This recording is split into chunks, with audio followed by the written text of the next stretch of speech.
Halo semuanya, di sini aku akan membacakan tarot untuk kalian ya. Pembacaan ini bersifat general dan kolektif, jadi tidak akan 100% ceritanya akan sama dengan kalian semua.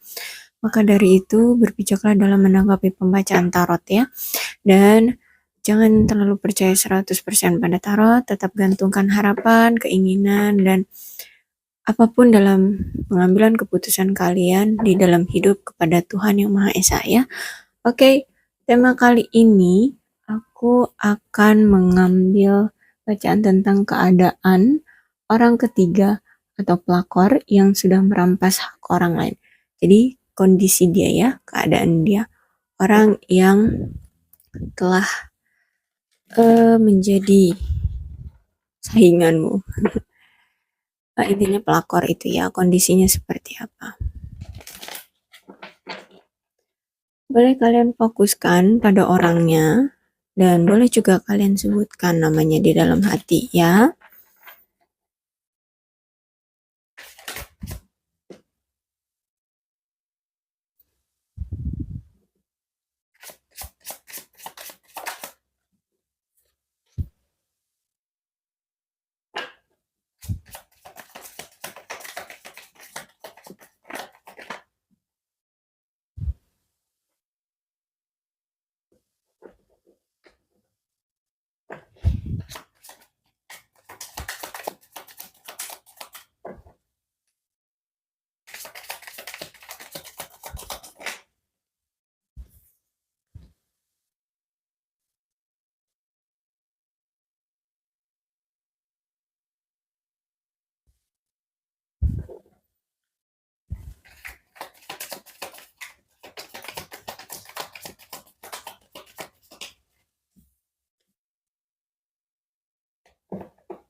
Oke, pelakor itu sekarang merasa bahwa dia kayak puas, kayak merasa menang, eh apa ya?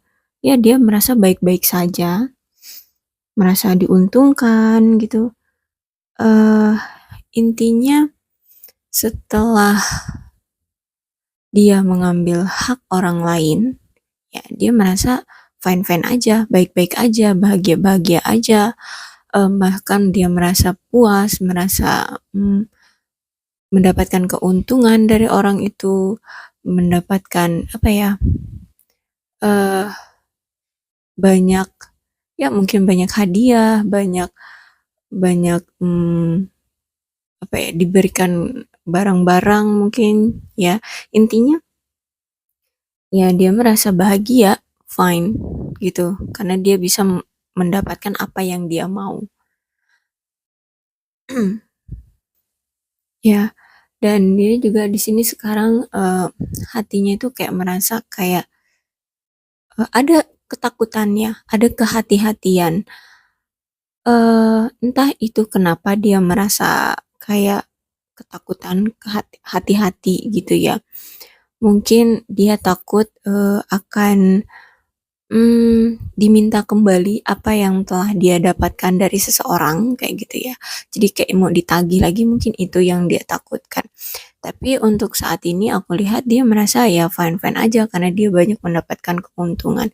Dan aku lihat situasi dia tuh kayak nggak tenang ya, eh, merasa kayak nggak tenang aja gitu, merasa nggak tenang. Tapi ya ada sisi ya santai aja gitu, walaupun ada ketakutan, ada ketidaktenangan di orang ini, tapi ya dia santai aja gitu nanggepinnya, dan dia kayak cuek aja gitu, cuek, udah nggak mau peduli lagi dengan urusan yang membuat dia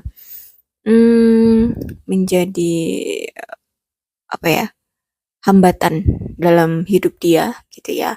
Entah pertengkaran dengan pasangan kamu ataupun dengan kamu. Intinya dia sekarang bodo amat kayak gitu si pelakor ini. Dia lebih fokus pada pekerjaannya, dia fokus pada hidupnya kayak gitu. Ya, mungkin untuk menutupi ketakutan orang ini ya, menutupi kewaspadaan dari si pelakor ini. Makanya dia menunjukkan bahwa kayak dia itu ya fine-fine aja, baik-baik aja dan merasa oke, sorry. Dan dia merasa bahagia ya, nyantai aja gitu dalam hidupnya. Ya udah dia tetap menjalani kehidupan dia seperti biasanya, seperti itu. Hanya saja yaitu ini untuk menutup-nutupi bahwa dia memiliki juga rasa ketakutan, rasa penyesalan, rasa hati-hati ya, kehati-hatian. Atau mungkin karena tahu nggak sih kayak orang yang ketahuan berbohong, nah kayak gitu ya, orang yang ketahuan melakukan kecurangan, nah kayak gitu. Tapi dia itu orang yang nggak tahu malu, nah kayak gitu, perasaannya yang seperti itu, kayak ya bodo amat. Tapi sebenarnya di lubuk hati paling dalam dia merasa ada bersalah. Hanya saja karena dia orang yang nggak tahu malu gitu ya. Ya udah, dia tanggepinnya kayak ya bodo amat, biasa aja kayak gitu. Dia tahu kok bahwa dia itu jadi omongan ya, jadi omongan orang-orang di sekitar dia ataupun orang-orang yang tahu bahwa dia ini menjadi pelakor kayak gitu. Jadi orang-orang yang mengenal dia dan tahu bahwa dia menjadi pelakor itu ya dia jadi gunjingan, dia jadi dijauhi oleh orang-orang di sekitarnya seperti itu. Oke, mungkin si pelakor ini ya, entah dia janda ataupun duda juga atau mungkin dia pernah menikah mungkin ya. Karena di sini ada Queen of Swords atau mungkin dia ini juga sudah memiliki anak ya. Ya, aku ngerasa di situasi dia ini mungkin dengan pasangannya sekarang uh, banyak perselisihan ya, banyak perselisihan, banyak pertengkaran ya. eh Intinya hubungan mereka nggak bahagia lah kayak gitu ya. Kalau misalkan mereka ini masih menjalin hubungan perselingkuhan kayak gitu ya. Kalau misalkan mereka belum berpisah ya, terus akan adanya cekcok di antara mereka. Intinya hubungan mereka tuh nggak ada kebahagiaan seperti itu. Oke, dimana ada di tower juga tuh keluar, berarti kan eh, akan ada suatu masa atau datangnya suatu masalah ya yang akan menghancurkan eh, tindakan mereka yang pernah mereka lakukan pada orang-orang yang dia sakiti kayak gitu. Entah hubungan mereka hancur ya, entah mereka entah mendapatkan karma yang ya intinya mereka akan mendapatkan karma yang setimpal gitu ya. Entah itu dengan cara yang sama mereka juga dihianati atau eh, ya paling tidak mereka hubungannya tidak baik-baik saja atau mungkin hancur, berpisah seperti itu. Intinya di sini akan ada suatu kehancuran di dalam hubungan mereka atau hidup mereka gitu.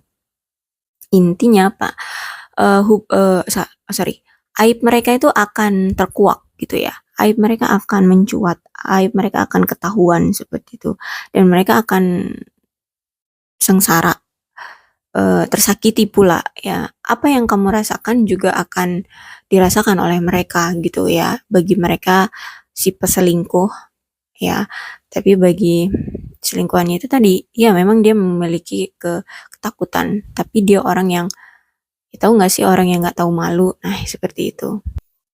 Oke, kalau aku melihat di sini keinginan dari orang ini itu sangat kuat ya. Keinginan mungkin bisa jadi orang ini terlalu egois ya, terlalu egois sehingga apapun yang dia inginkan harus tercapai, kayak gitu. Apapun itu, mungkin sebagian dari mereka ya, entah si peselingkuh dan mantan pasanganmu ini sudah menikah ataupun belum.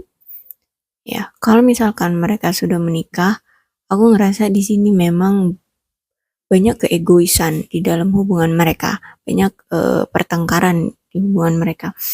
Hubungan mereka itu penuh dengan emosional ya dan sangat berapi-api gitu. Jadi sering sekali adanya pertengkaran dalam hubungan mereka kalau mereka sudah menikah gitu.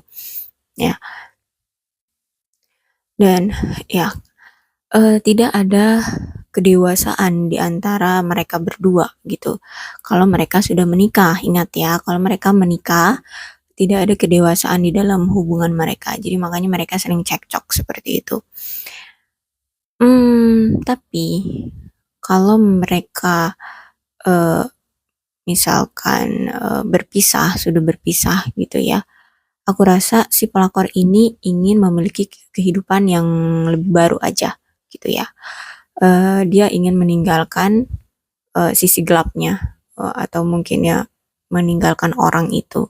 Keinginannya sangat kuat untuk meninggalkan orang itu dengan penuh emosional ya, penuh dengan emosional, dengan mantap kayak gitu. Karena karena dia merasa bahwa hubungan ini tuh nggak berjalan dengan baik, penuh dengan keegoisan, penuh dengan halangan, penuh dengan ketidakdewasaan ya. Jadi sulit gitu ya. Dia juga merasa kayak nggak worth it lah berhubungan dengan dia kayak gitu ya. Jadi pelakor ini kalau misalkan dia sudah berpisah dengan orang kamu gitu ya, ya atau mantan kamu, sini dia ingin memulai kehidupan yang baru.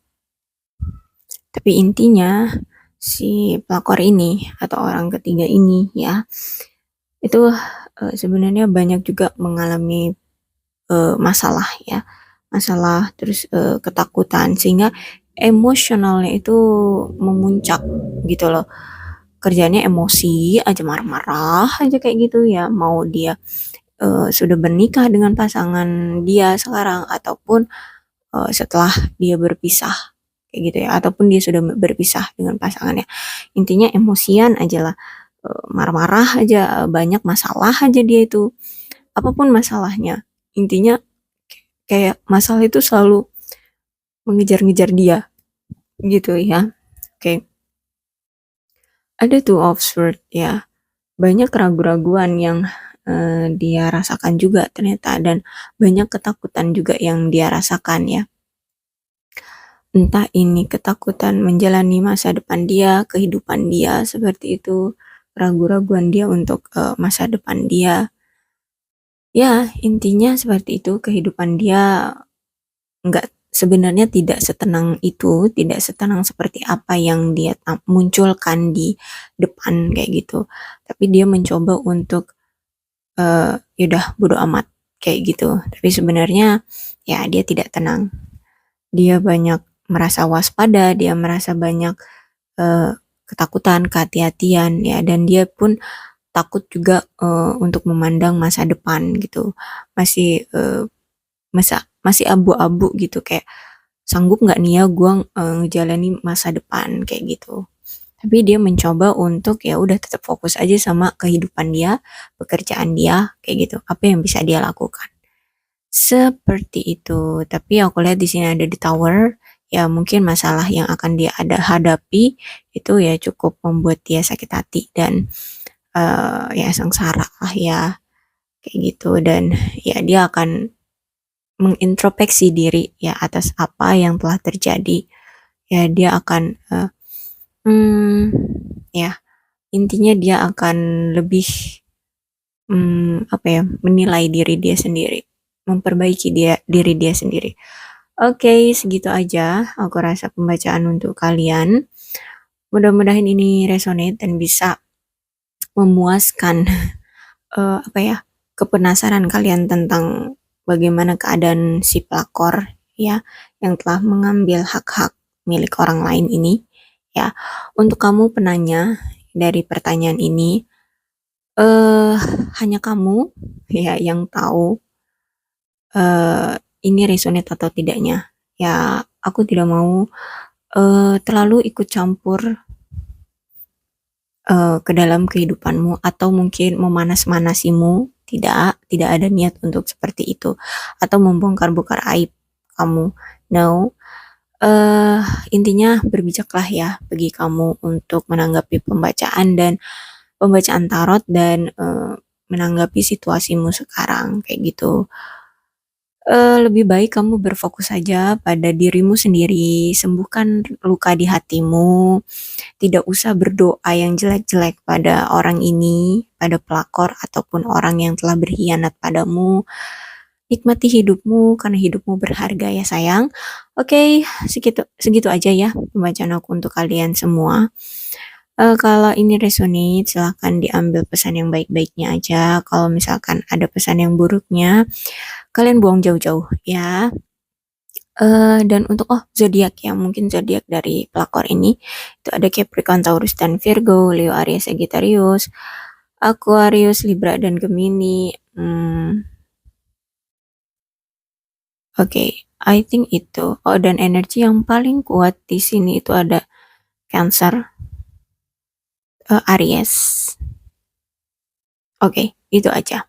Ya, oke, tapi tidak menutup kemungkinan kok kedua belah zodiak bisa resonate. Yang aku sebutkan tadi itu energi dari zodiak yang paling kuat aja yang terbaca di sini ya menggunakan kartu ini. Jadi tidak menutup kemungkinan 12 zodiak lainnya pun bisa resonate ya. Oke, sekian pembacaan aku untuk kalian semua ya. Tetap kalian gantungkan harapan dan keinginan kalian atau apapun dalam hidup kalian kepada Sang Maha Pencipta ya, karena dialah yang mampu membolak-balikan hati dan perasaan seseorang. Oke, salam sehat untuk kalian semua dan bye-bye.